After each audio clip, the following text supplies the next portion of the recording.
Hello. Jamie Catto is an author, a filmmaker, and a musician who runs transformational workshops for those of us who really want to learn to be more real, more authentic, more vulnerable, more tender, and more intimate.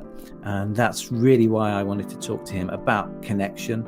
I followed his work for the last year throughout the whole of the pandemic, and he has a really beautiful way of facilitating us to become ourselves more. So I hope you enjoy our conversation and find it as inspiring as I do.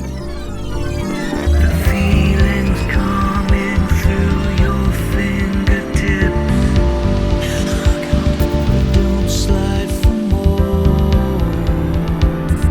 Don't slide for more. The last film that I saw before the lockdown was your screening of the Ram Dass film Becoming Nobody at St James's in Piccadilly. What a lovely night that was.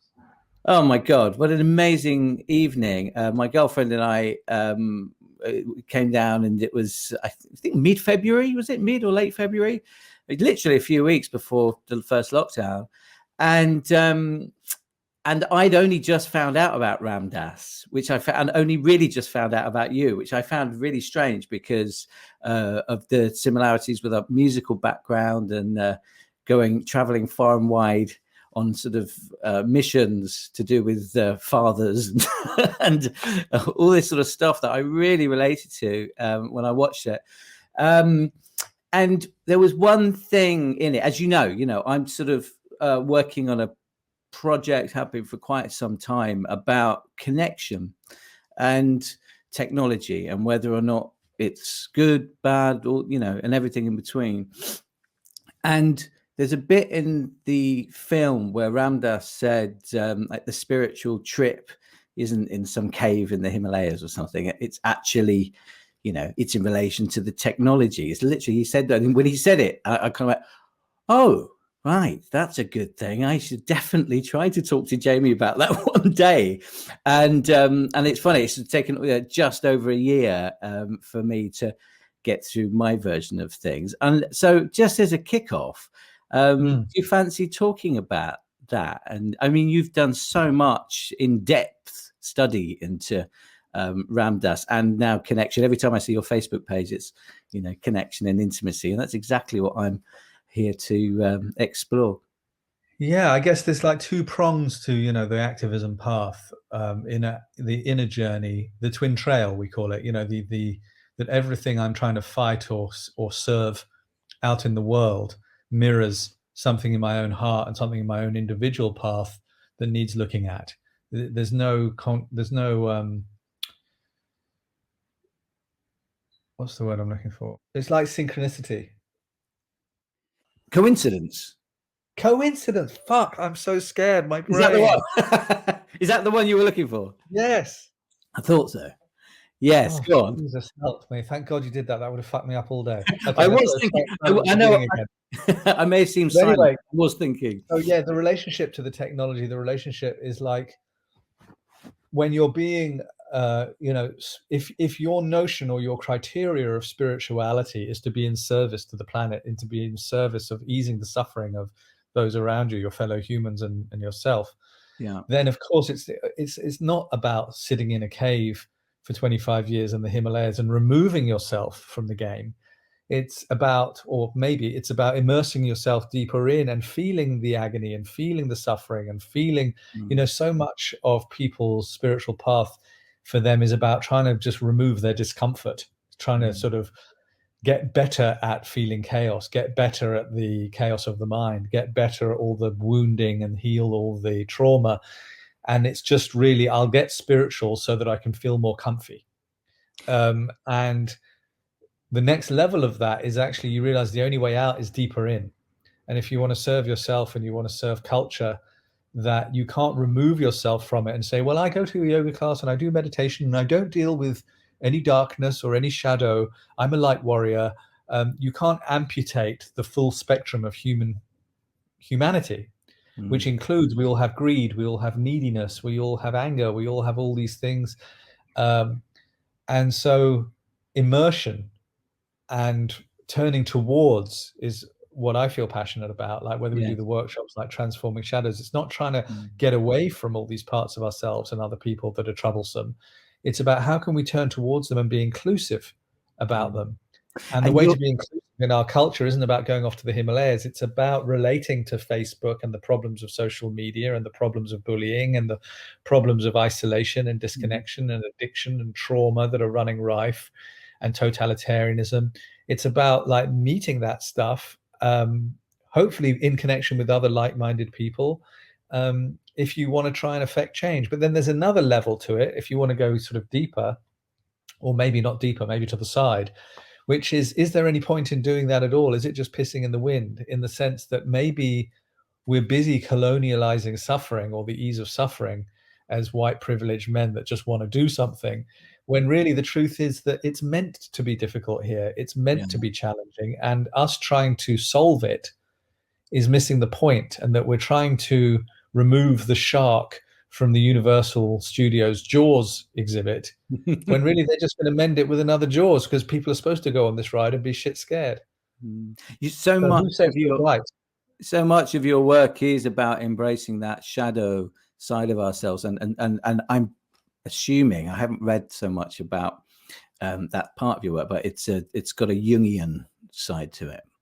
An Yeah, I mean, element of I haven't actually checked out very much Jung. I wish I had. Like I read the first few chapters of Memory, Dreams, and Reflections, but I definitely have seen certain memes on Facebook where it said, like it's very much an idea of like turning towards in the cave that you don't want to go into, is the Joseph Campbell sort of thing, is where you'll yeah. find the treasure.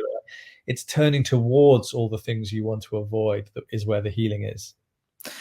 Which is what makes your work really refreshing, because certainly in the last year online, there's an awful lot of offerings of trying to help us all manage our lives, but quite often by demonizing the sides that you're asking in the work that you do, that we embrace, get to know. I love that phrase that you said about fears aren't dragons, our fears are actually children's chalk drawings of dragons, which I thought was just a really wonderful way to describe it. We give a lot of meaning to that, especially in our younger life, when we're not aware of how powerful there'll be setbacks for us when we get older. Can you talk about that a little bit, about that idea of how much power we give to the negativity and that we start off with quite often? Yeah, I mean, as children, we are taught or immediately that certain parts of us are welcome and certain parts of us aren't welcome. And it's so traumatic, and we're so intent on keeping the love lines open that we begin editing ourselves down when we get feedback that our anger isn't welcome, or this or that, or even our excitement isn't welcome. And so we go, oh, well, I'm not an excitable person. Oh, I'm not an angry person. And just hide it away in what we call the shadows. Shadow work isn't about shadows being your dark side. Shadows is the hidden away in the shadows side. It's the hidden side. That's what shadow means in that context. People don't get that. They think, oh, I'm going to do my dark shadow stuff. No, it just means hidden. And a lot of beautiful things are hidden in people's shadows, like their comfort with their body and sexuality, or their excitement to bring an idea because they don't want to look like an attention whore. So a lot of our beautiful sides go into the shadow as well.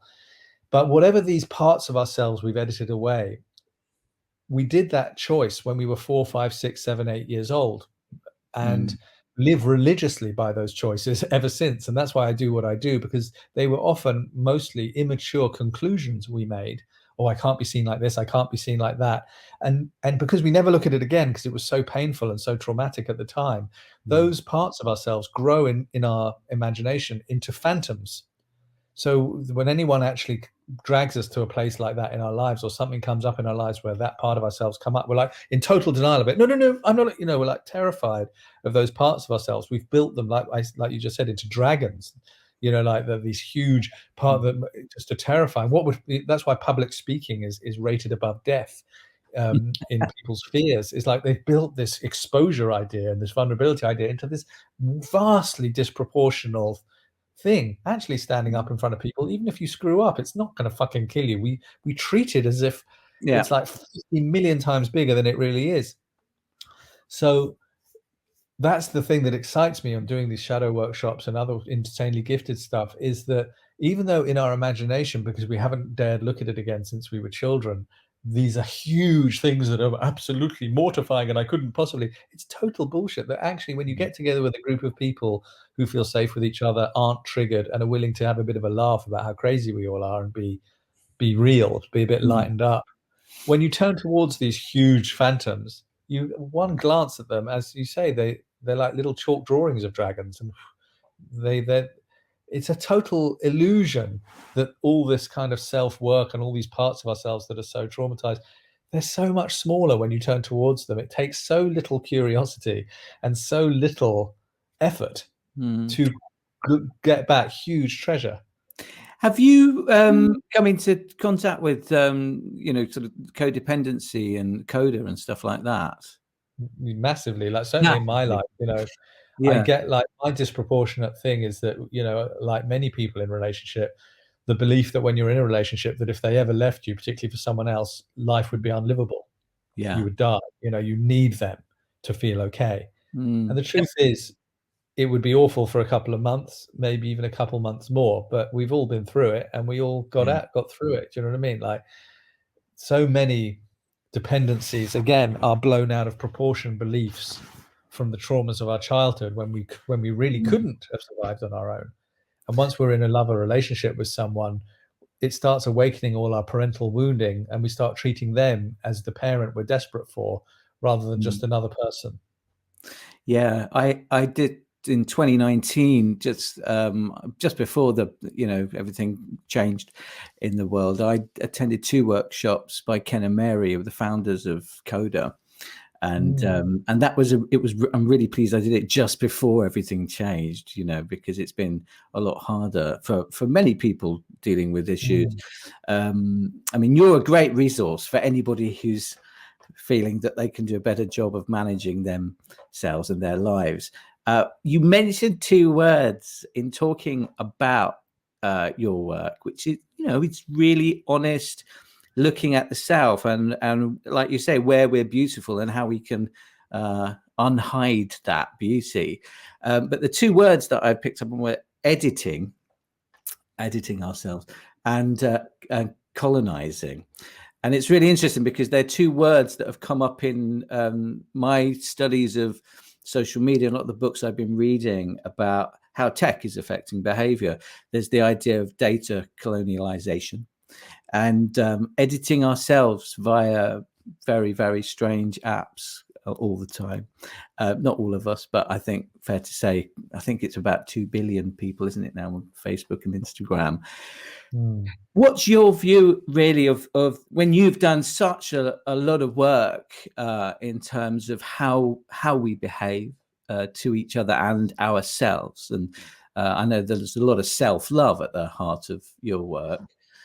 How do you your day-to-day sort of what's the word, navigation of the Facebooks or the Twitters or any of that thing? I think for a lot of the people that I will be sharing this with are people that will want to know how you get that balance between really self-care, self-parenting, and having to navigate the digital space at the same time.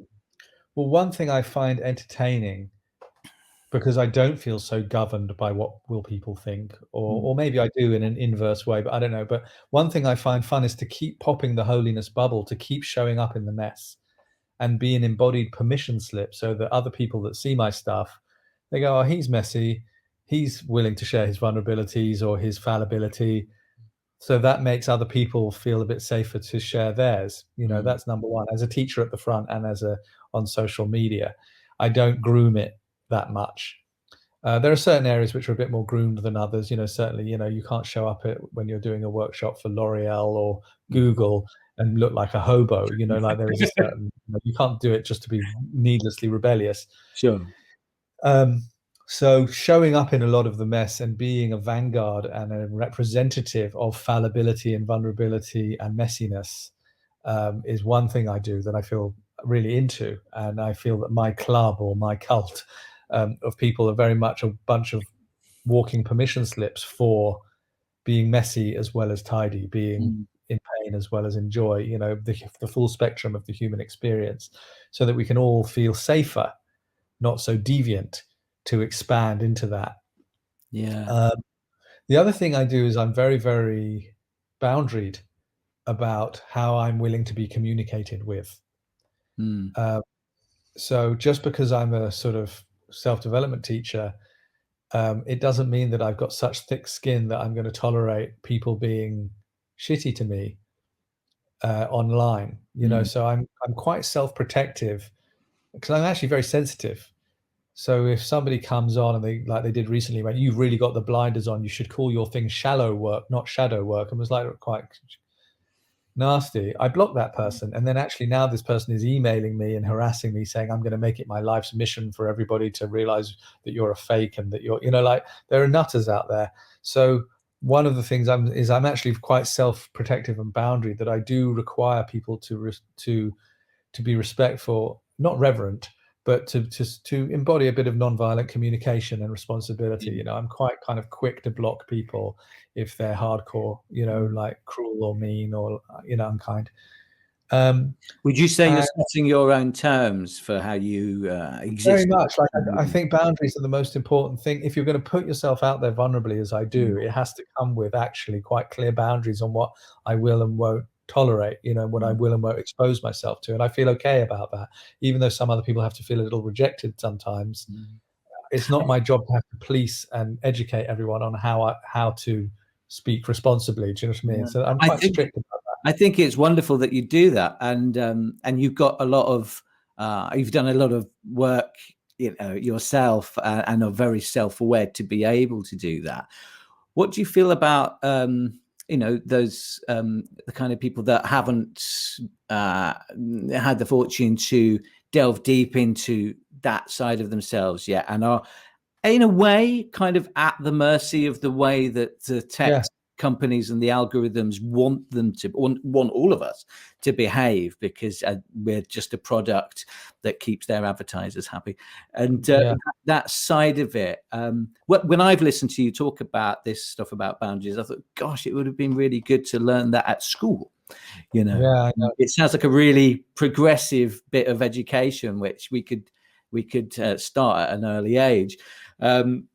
So yeah, what I mean, if you had to give advice about that to other people, what would you suggest? Well, I don't think that my advice is going to get very far. There are things that I wish that could happen. Like I wish they would turn the algorithm off one day a week so that everybody could get in their feed a randomization of not just things that they agree with. That's a great idea. I love that. You know, I think that would be important for culture, Mm. because we're becoming more and more polarized, because, you know, the tag words show that I'm interested in saving the animals from factory farming, or I'm interested in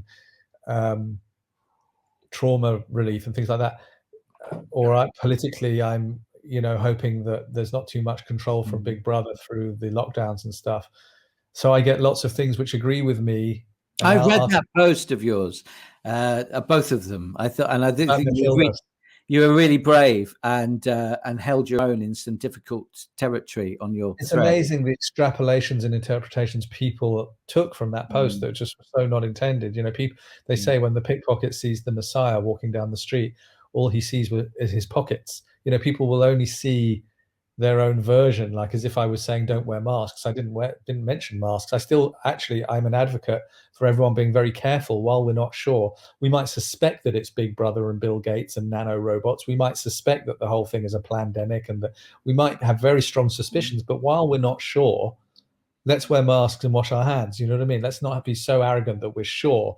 You know, I've got some very close friends who are nurses on the front line, and they're like, this is real. You Yeah. know, like we're dealing with people dying every day. We're risking our lives. Mm. So when people are sort of like, I'm marching for my right to not wear a mask, it's like, I think those people are a bit stupid. Like, it's, imagine we're so sure of ourselves, we're so egocentric that if we were in World War II, I'm sure the same people would be marching saying, I'm not going to black out my windows. I'll keep my curtains open to the world. Why are they trying to close us all in? And then everyone would have got bombed, and your neighbors, you know, like, Yeah, I it's think we very should be a bit complex, careful while isn't we it? don't for sure know. Mm. So It's a anyway, you asked me, like, I guess, my advice, or where I would direct my efforts, is I just suppose, try. can I rephrase the question? Because it's actually a bit inspired from the last post that you did, which was about very specifically connection and intimacy. And Mm, I think still one of the hardest things to replicate in a digital space in the way that you mean it, in a real human connection. yeah. That how not to lose that. I don't necessarily think it's Yeah, well, about stop trying to editing replicate. yourself. Hmm. That I would say, like, my kids, I don't know if you've got kids, but all the kids right now, they have two Instagram accounts.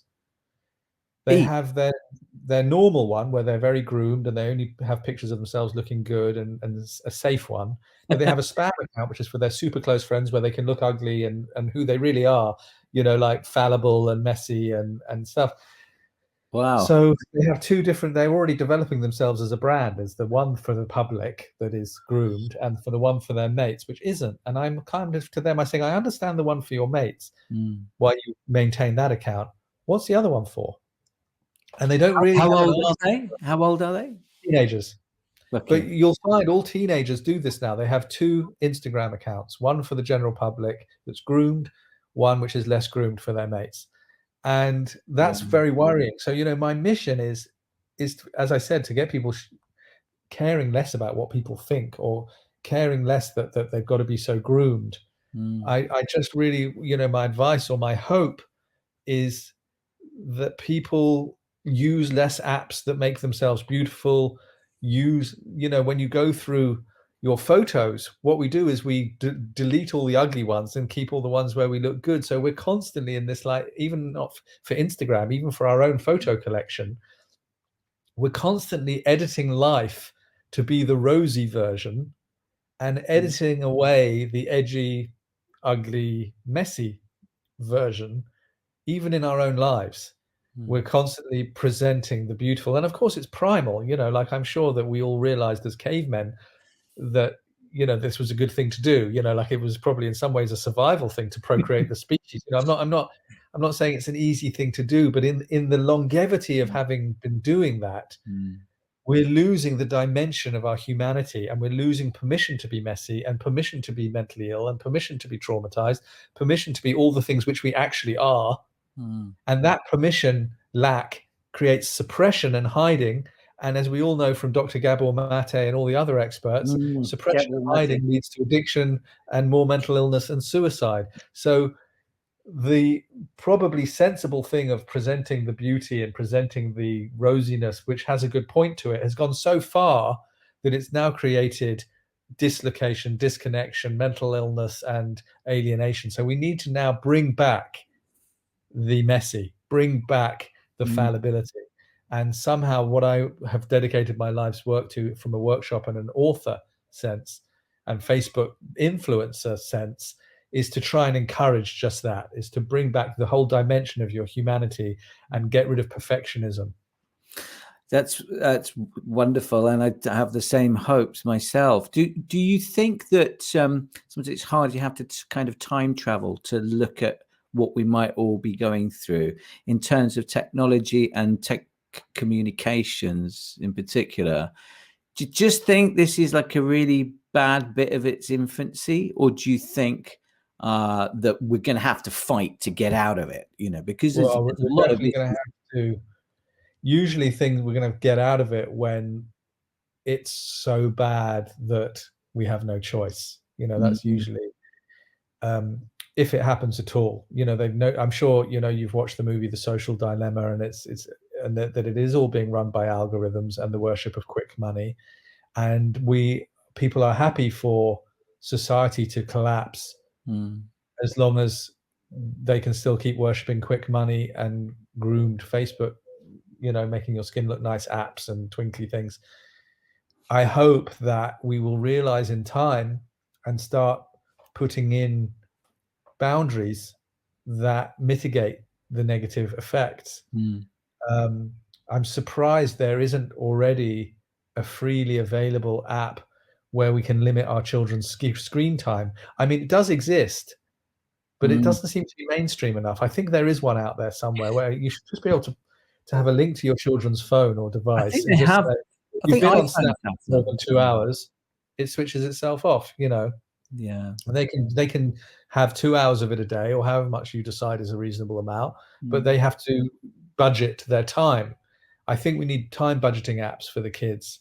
Um, Yeah. and but you know, it doesn't seem to be happening with runaway worship of quick money capitalism, and I don't see it happening in runaway time stealing social media. And they're quite happy that fake news travels 6 times faster than real news. Mm.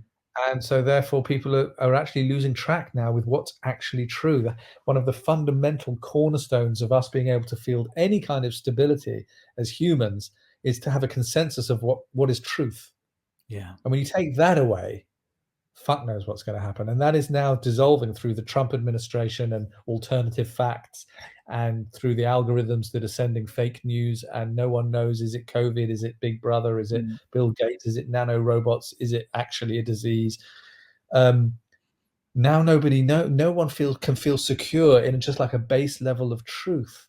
And that is the super alarming thing. So I'm just hoping that we will bring back our consensus of at least of what truth is at some point. Yeah. But it doesn't seem to be going in the right direction right now. A friend of mine who's a Buddhist monk in Thailand, who's also going to be a guest on this show, and we'll have a chat. He suggested recently to me on a Zoom call that it might be interesting if all of us were just to swap each other's login details and start to look through the digital space from each other's points of view, because it's really clear that we're locked into what we're allowed to see and what we're meant to see and what they think we want to see, you know, what the programs of Facebook and all those sort of apps think that we're there to see. And it's obviously a very radical thing to do in practice, but what do you think of that idea? Apart from the fact that it would be, frightening to open up all your private information to other people, but really, would it be? Because it's already I think there. in the long run, it would be healthy for society, but given how terrified people are even of speaking in public, let alone not being able to groom what is seen of them everywhere, I don't think it's ever going to come near to happening. No. What do you actually think of the big tech companies themselves? Do you see that some futurists that I know just sort of see Facebook or Google or Apple as... I think they all began with good intentions. Yeah. But no one can resist the big money and the laws which limit doing anything that doesn't give big money to the shareholders. So I don't believe that they began as evil. I just think that they've created something quite evil and are willing for it to carry on being that way because of the money, like abattoirs. I don't believe the people that started abattoirs and factory farming were thinking, how can we be disgusting and evil to the animals? I just think they were thinking, how can we be more efficient? There's lots of people that want meat. Here's a good conveyor belt system. And then in little increment by increment, we've now got a daily holocaust of 185 stadium-sized factory farms in the UK that everyone has to just turns a blind eye to.